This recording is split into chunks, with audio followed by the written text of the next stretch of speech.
Greetings everybody, Ricardo and I have arrived at ZEV Electric Vehicles. We are freezing our butts off out here in Westover, West Virginia, just across a bridge from Morgantown, West Virginia. Let's take a look at what we have inside ZEV Electric Vehicles. You must be big, Darius. The older, uglier one anyhow. Welcome to ZEV. This is our engineering and prototype shop. This is where we do all the design for the bikes, do all the prototype, the initial construction, and we do some production here. And I'm here, you know, we started doing this, like I said, I was still in high school when we started this. I remember I actually took the original, the first bike we ever had, I took it to my school's, we had like an environmental science fair, like my senior year, and I actually took it to school and rode it around. Which, then we worked with him, you know, part-time when we started and just was involved with it. And then when I went to college, took classes in like environmental marketing and things like that. So that's how we got started. Me and him, we do all the majority of the manufacturing at this point. You know, get down on the ground and get dirty, turn the wrenches. So you're putting the bikes together? Yeah, that's the bulk of what we do. And Brian, how long have you been with the father and son tandem? I think it's about 7 years now I've been working here. Darius and I knew each other in high school. My background is primarily with machines and carpentry and all kinds of things like that. And I was looking for work and asking around, and Darius said to me, "Hey, do you like motorcycles?" And I said, "Of course." So I've been working here ever since. Most of my duties involve fabrication and doing what I'm told, and a lot of fixing and turning and wrenches and all that kind of stuff like that. I've been at motorcycles for a long time. I actually fabricated my first motorcycle with my grandfather's help when I was 12. We were looking for something that was a lot less overhead, and you can get a lot more motorcycles in a small space to work on them than you can an airplane. I made airplanes for 30 years, and the construction skills you need to design airplanes and build them, or if an airplane comes in, a lot of airplanes may be of an age that there isn't a part available, or it was a limited production airplane, so you have to make the part. And so you learn pretty quickly how to fabricate things. And the awareness of electric vehicles has increased from the marketing of the Teslas and all the other cars that make people not so fearful of being different or being electric. And we're now the oldest company in the world making what you would call roadworthy, highway-capable electric 2- and 3-wheel vehicles. We're 11 years old. Most people's perception on it is that people would buy small electric scooters for use in big cities, and they would want something cheap, small, and slow. And it's exactly the opposite. They want the most expensive, fastest, and biggest range. And the biggest buyers are those people who are commuters.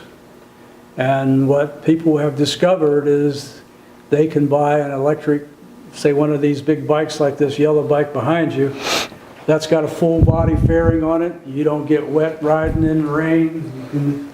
You can have heated gear. That this vehicle can run 200 miles range out on the highway. So you see that there's and this bike in its top form is a 115-mile-an-hour bike. We're actually choking down the speed to the 92, 93 mile-an-hour range. But we get a lot of people who, typically we've got a guy in Atlanta that he drives 40 miles one way to work every day, and he's been doing it for like 5 years. With this bike, he can drive that bike, say every 10,000 miles, put a set of tires on it for $75 to $85 and keep driving it, and that's the only expense to keeping it on the road, because electricity is going to be, you know, $30, $40 a year of electricity to take it down the road. So you can drive 20,000 miles a year on something under $100 worth of parts and/or electricity, and there's nothing to adjust, no repairs. This bike is the next level of commuter down. These guys are going not out, maybe out on the interstate and driving 75 and 80 mile an hour. They're driving, depending on the model of this bike, between 50 and 60 miles an hour, and they generally commute something less than about a 45-mile round trip. And in units, this is what we sell the most of. This is a $4,500 bike. As I say, people will drive these, not quite so hardcore as the longer distance riders, and not at the same speeds, but they're using them for commuting. What's the range on this one? That depends on the battery size. In the larger size with the lithium, it can be 90 miles. In the lead type battery, it's a lead silicate, not a lead acid. We typically see guys commuting somewhere in the 40 to 47 mile range. A set of batteries for this bike is only $500. So if you've got to put $500 into it about every 3 years for batteries, it's hard to keep a vehicle on the road that you can be driving year round for $250 a year. The brakes are a bit of a joke too, because when you have an electric motor, you have regenerative braking, which kind of takes the edge off of the work the brakes have to do. So we put really big brakes on them, which makes them last a long time. Then we have regenerative braking, which keeps the brakes really relatively unused because the regenerative braking takes the edge off of it. The result of that is in 11 years, 3 people have needed brake pads. This bike is unusual because it has 1 wheel on the back and 2 on the front, but it leans, it tilts. So it drives like a motorcycle, but 2 wheels on the front. What that does is it gives you a lot of traction. So for Europe or someplace where you're worried about crossing wet trolley tracks in the morning or cobblestone streets, having 2 wheels up front is quite an advantage. And you can also drive this thing like a maniac because you know the front end's not going out from underneath of you.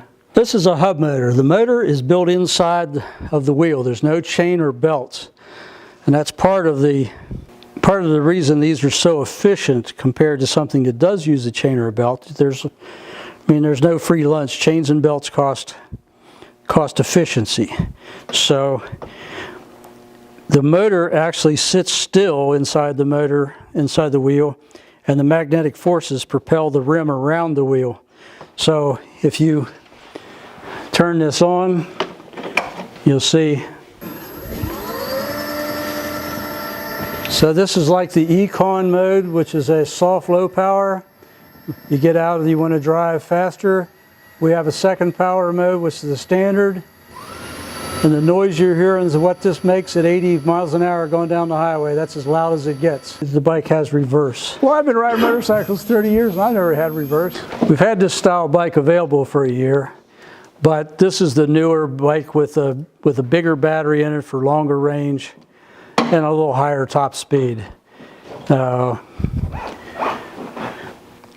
Yeah, no clutch. So that at about 90 miles an hour top speed, if you had a good long run. Around here on the interstates we see 86, but we don't have much of a place that's flat. Any place to really get a speed and not get arrested too. They can use to commute to work. Oh, that's cool. And this has got there's a floor that goes in this, but we have removed now just so people can see the batteries. So it gives you a large luggage space, a carrying space. And like I say, this is the biggest battery version, so you're looking at a bike that's 140 mile range. With the next size down, these batteries aren't in here, and that whole compartment is empty. In the scooters, this is the top of the line. This is a 30 kW bike, so we can take it out here on these steep hills and you can pop it up into the maximum power range and it'll bark the back tire all the way up while it's picking the front wheel up. Speedometer at about 115 mile an hour. We're putting a cutoff on it for the customers at 93. But the acceleration on this is fierce enough that when I go out and ride it, it works my stomach muscles, clenching them to hold into the acceleration. But the main reason people buy this, for me, it's fun hot riding. For the customers, what they buy it for is this little magic switch right here that gives them three different computer programs, from maniac mode to normal to an econ. And when it's in normal, it's good for 200 miles range. If you go down in the econ mode, we don't even know how much further it'll go. This bike was for those guys that want longer range. And then for the guy that wants the extra power, for instance, we have a customer who he's 360 pounds, and as he says, he needs all the help he can get on the steep hills. So when he hits a point where the bike isn't pulling hard enough for him, he puts it up in the maniac mode, and he's good to go.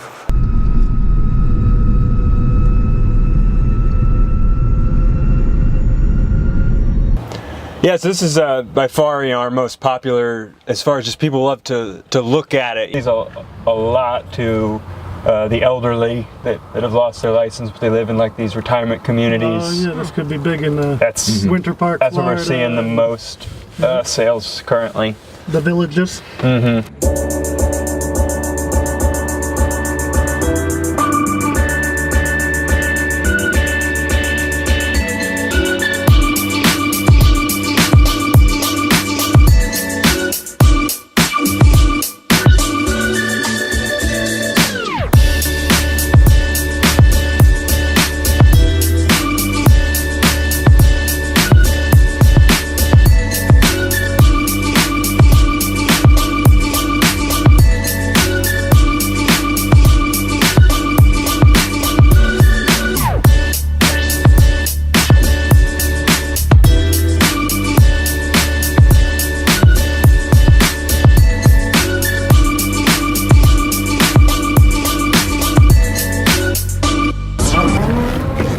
Hey, I'm Anthony, the Vehicle Hunter. Make sure you subscribe to the YouTube page and please like us on Facebook. Vehicle Hunter.